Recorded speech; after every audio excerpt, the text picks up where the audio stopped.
घटक, ये चैप्टर है भोजन के घटक। इसमें हम इसको सही से पढ़ेंगे। तो इसमें देखिए दिया है कि विभिन्न प्रकार के खाद्य पदार्थों में क्या होता है ना। हम भोजन जो लेते हैं वो अपनी शरीर की आवश्यकता को पूरा करने के लिए लेते हैं कि हमको एनर्जी मिले, हमारा शरीर हष्ट-पुष्ट रहे, हम अच्छे से कार्य कर सकें। तो इसमें देखिए सबसे पहले क्या दिया हुआ है कि कौन से क्षेत्र में कौन सा भोजन खाया जाता है। तो देखिए पंजाब जैसे है तो ये मक्के की रोटी खाना ये लोग पसंद करते हैं ना, मक्के की रोटी, सरसों का साग, अमरीश पुरी खाते नहीं थे कई फिल्मों में। और ये राजमा, सरसों का साग, दही, घी। आंध्र प्रदेश में चावल, अरहर की दाल, कुंदरू, मट्ठा घी अचार। ये यहाँ पे देखिए, ये देखेंगे आप तो ये दर्शा रहा है कि जहाँ जिस क्षेत्र में जो चीजें ज्यादा पैदा होती हैं, ज्यादा जिनकी पैदावार होती है, वहां पे वही प्रमुख भोजन होता है। इतनी जानकारी हमको यहाँ से मिली। आगे हम चलते हैं तो इसमें दिया हुआ है कि खाद्य पदार्थों में सभी पोषक तत्व उपलब्ध होते हैं। कुछ साधारण विधियों से हम जान सकते हैं कि कच्ची सामग्री या पके हुए भोजन में कौन सा एक पोषक तत्व उपस्थित है। जैसे पोषक तत्वों में कार्बोहाइड्रेट, प्रोटीन, वसा, ये बहुत इंपॉर्टेंट होते हैं। वसा इंपॉर्टेंट होता है, कार्बोहाइड्रेट और प्रोटीन इंपॉर्टेंट होता है। इसमें परीक्षण करने को दिया है, ये हमारे लिए उपयोगी नहीं है। ये परीक्षण हम कैसे करें, ठीक है ना। लेकिन ये मंड का जैसे दिया हुआ है, ऐसे ही इन्होंने कार्बोहाइड्रेट का किया है। तो ये सब आप छोड़ते हुए आगे निकल सकते हैं। और जैसे बैंगनी रंग खाद्य पदार्थ में प्रोटीन की उपस्थिति दर्शाता है, इतना पढ़ लीजिए तो ये बहुत है। ऐसे यहाँ पे दिया हुआ है कि आयोडीन विलयन की 2-3 बूंदे डालने पे खाद्य पदार्थ के रंग में होने वाले परिवर्तन को देखें तो क्या यह नीला या काला हो गया।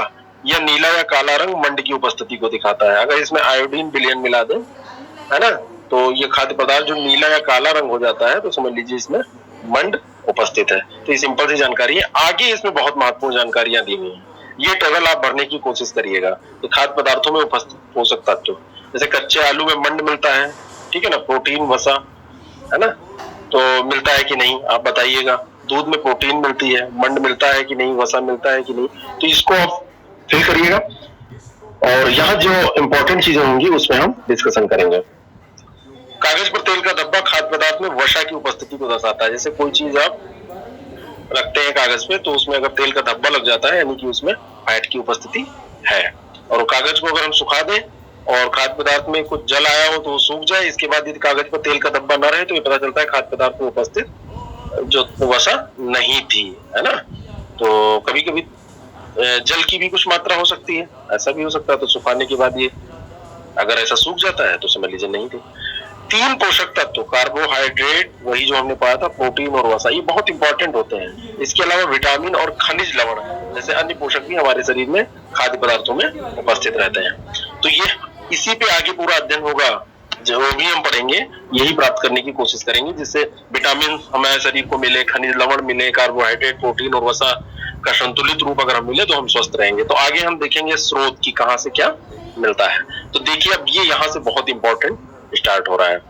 जैसे ये पहला दिया हुआ है कार्बोहाइड्रेट के स्रोत। कार्बोहाइड्रेट हमको कहाँ से मिलता है, तो देखिए मक्के से कार्बोहाइड्रेट मिलता है, आम से मिलता है, तरबूज से मिलता है, पपीते से मिलता है, गन्ने से मिलता है, आलू से मिलता है, शकरकंदी से मिलता है, गेहूं, चावल, बाजरा, ये सब कार्बोहाइड्रेट के स्रोत हैं। पेन कॉपी आप लिए होंगे, इसको नोट कर लीजिएगा, ठीक है ना। तो ये सारा कार्बोहाइड्रेट के स्रोत हैं। आगे हम देखते हैं कि वसा के स्रोत हम देखने जा रहे हैं। तो वसा में एक पादप स्रोत है और जंतु स्रोत है। तो पादप स्रोत यानी पेड़ पौधों से जो हमको प्राप्त होता है, तो जब मूंगफली में बहुत ज्यादा फैट होता है, ठीक है ना। ऐसे गिरी, ये बादाम की गिरी है, इसमें फैट होता है। ऐसे तिल, इसमें भी वसा होता है, ठीक है। तो इसको हम कैसे तेल के रूप में इन सबका उपयोग करते हैं। और जंतु स्रोत देखें तो अंडे में, मछली में, मांस में खूब ज्यादा होता है। घी, घी हमको कहाँ से मिलता है, गाय से मिलता है, भैंस से मिलता है, बकरी से मिलता है, जहां से भी गाय भैंस का नॉर्मली हम खाते हैं। दूध है, मक्खन है, तो ये सब हमको जंतुओं से मिलता है। क्रीम भी ऐसे ही है। ये ऐसे आप दिमाग में बिठाते चलिए इन चीजों को, इसमें प्रश्न कहीं ना कहीं अप्रत्यक्ष रूप से आपको मिलेंगे, सीधे प्रश्न भी पूछ लिए जाते हैं। आगे हम देखते हैं, ये देखिए प्रोटीन के स्रोत दिए हैं, एक पादप स्रोत और जंतु स्रोत। तो प्रोटीन हमको कहाँ कहाँ से मिलता है, तो चने में बहुत प्रोटीन होता है, आपको पता है, मूंग में, तुअर की दाल में, राजमा में, है ना, और सोयाबीन में और मटर में। तो जो अगर आपको प्रोटीन की जरूरत है तो इन सारी चीजों को खाइए। अब ये नहीं है कि इन्हीं को खाते रहिए, है ना, बैलेंस करके खाइए। जंतु स्रोत देखिए तो मांस में प्रोटीन होता है, मछली में होता है, पनीर में होता है, अंडे में होता है और दूध में प्रोटीन होता है। ठीक है। और अब यहाँ पे देखिए कितनी बढ़िया जानकारी दी हुई है। ये प्रश्न सीधा पूछाता है कि प्रोटीन की आवश्यकता शरीर में वृद्धि एवं स्वस्थ रहने के लिए होती है। अगर शरीर की वृद्धि किसी की रुकी हुई है या शरीर में वृद्धि नहीं हो रही है तो समझ लीजिए प्रोटीन की कमी है। तो प्रोटीन होना चाहिए, शरीर को बहुत ज्यादा जरूरत होती है प्रोटीन की। प्रोटीनिक भोजन प्राय शरीर वर्धक भोजन होता है, शरीर को बढ़ाता है। ठीक है ना। अब विटामिन कई प्रकार के होते हैं। विटामिन के अंदर विटामिन रोगों से हमारे शरीर की रक्षा करते हैं। जैसे हमारी आंख की रक्षा, अस्थि माने हड्डी, दांत की रक्षा, मसूड़ों को स्वस्थ रखने में इनका विटामिन का योगदान होता है। विटामिन कई प्रकार के होते हैं जिन्हें अलग अलग नामों से जाना जाता है। जैसे विटामिन ए है, vitamin B, vitamin C, vitamin D, vitamin E, vitamin K. तो और इसके अलावा कुछ कॉम्प्लेक्स यानी कि पूरा समूह होता है। तो विटामिन बी कॉम्प्लेक्स है, एक समूह है ये, इसमें बहुत सारे विटामिन होते हैं। आगे हम सभी एक एक करके इनकी चर्चा करेंगे। अब यहाँ हम देखें तो विटामिनों की अल्प मात्रा की आवश्यकता होती है, ये नहीं कि बहुत ज्यादा मात्रा की इसकी आवश्यकता होती है। और विटामिन ए हमारी त्वचा एवं आंखों के लिए, आंखों को स्वस्थ रखता है। अगर विटामिन ए की कमी होती है तो हमको आंखें हमारी कमजोर हो जाती हैं, रतौंधी हो जाती है। विटामिन सी बहुत से रोगों से लड़ने की हमारी मदद करता है, बहुत से रोगों से लड़ने में। अब विटामिन सी की कमी से आप जानते हैं बहुत सारे रोग होते हैं और प्रतिरोधक क्षमता ये हमारी बढ़ाता है।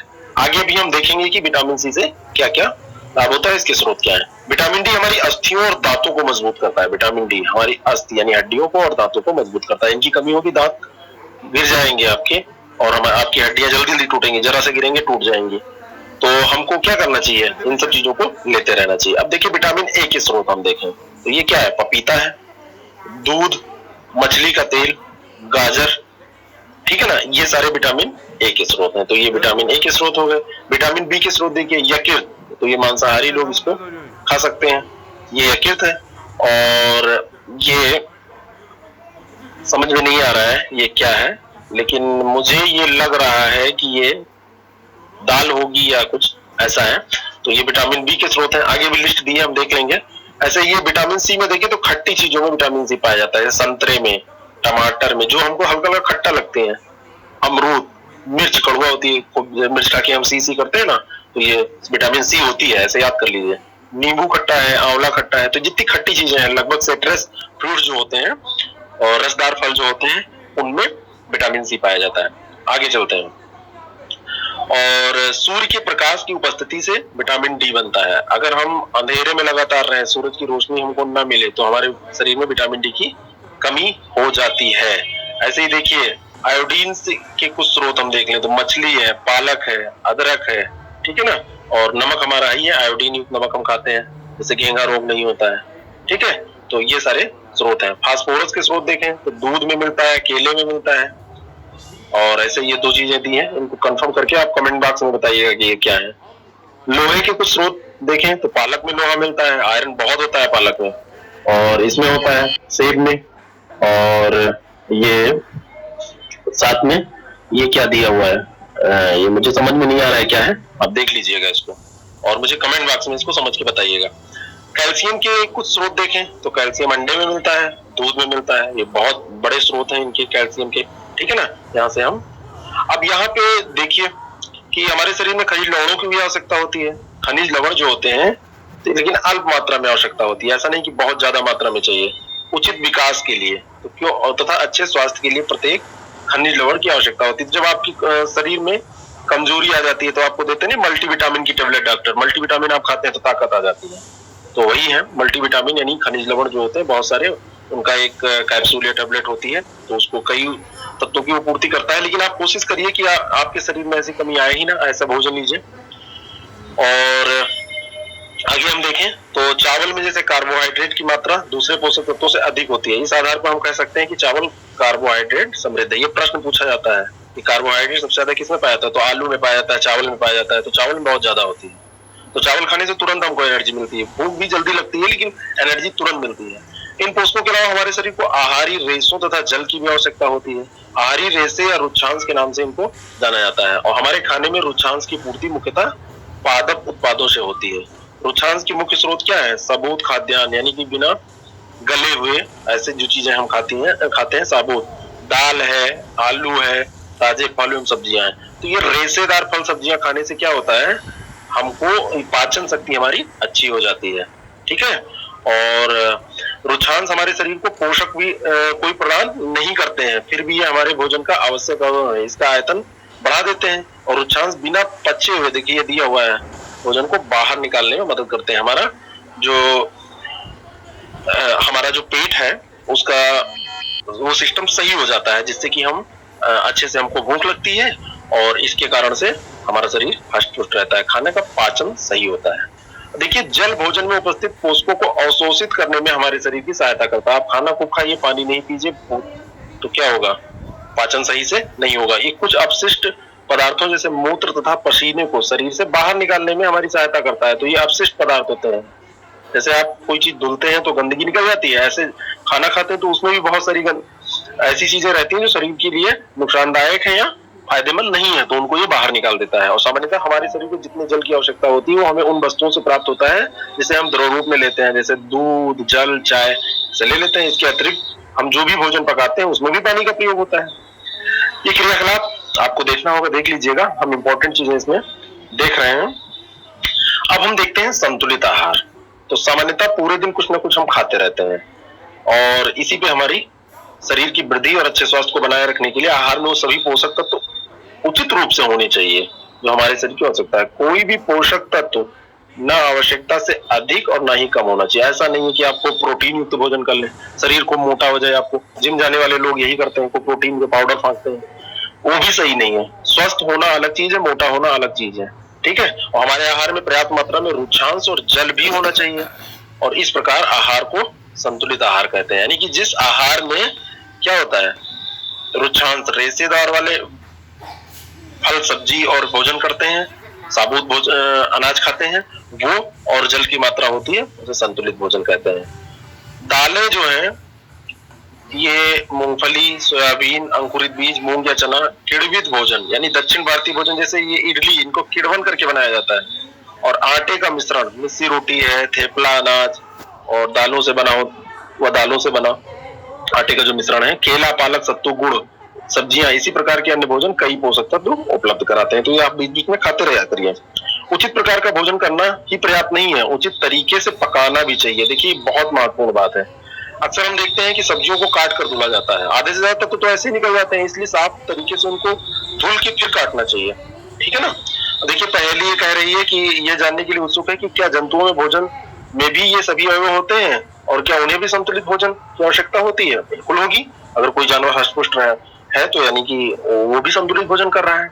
तो जब हम पकाएं तो याद रखें कि पोषक तत्व उसके नष्ट ना हो, और छिलका उतार कर सब्जियों और फलों को काटते हैं, धोया जाता है तो उसमें पोषक तत्व नष्ट हो जाते हैं। छिलकों में भी बहुत सारा पोषण होता है, ठीक है ना। चावल और दालों को बार बार धोने से उनमें उपस्थित विटामिन और कुछ खनिज लवण अलग हो जाते हैं। तो ऐसा धुलिए कि वो साफ हो जाए, इतना ना धुल लीजिए कि वो बिल्कुल ही एकदम से उसके पोषक तत्व खत्म हो जाए।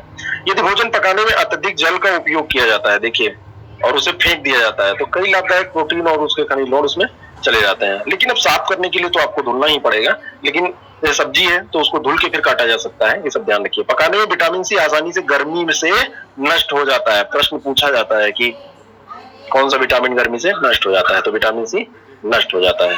और क्या ये उचित नहीं होगा कि हम अपने आहार में फल और सब्जी, कच्ची सब्जियों को सम्मिलित करें। तो जितना आप कच्चा खाएंगे उतना ज्यादा सही होगा।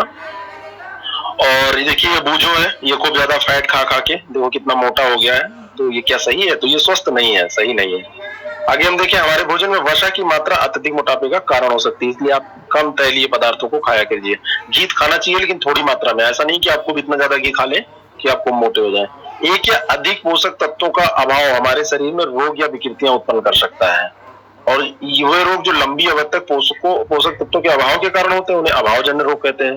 यानी कि कोई रोग ऐसा जो पोषक तत्वों की कमी से होता है उसे अभावजन्य रोग कहते हैं। तो ये हमको कोशिश करना चाहिए कि ये कमी ना हो। जैसे यदि कोई व्यक्ति अपने भोजन में पर्याप्त प्रोटीन नहीं ले रहा है तो कुछ रोग हो सकते हैं, जैसे वृद्धि नहीं होगी, उसकी वृद्धि नहीं होगी, चेहरे पे सूजन आ जाएगी, बालों के रंग उड़ जाएंगे, त्वचा की बीमारियां और पेचिश हो जाएगी।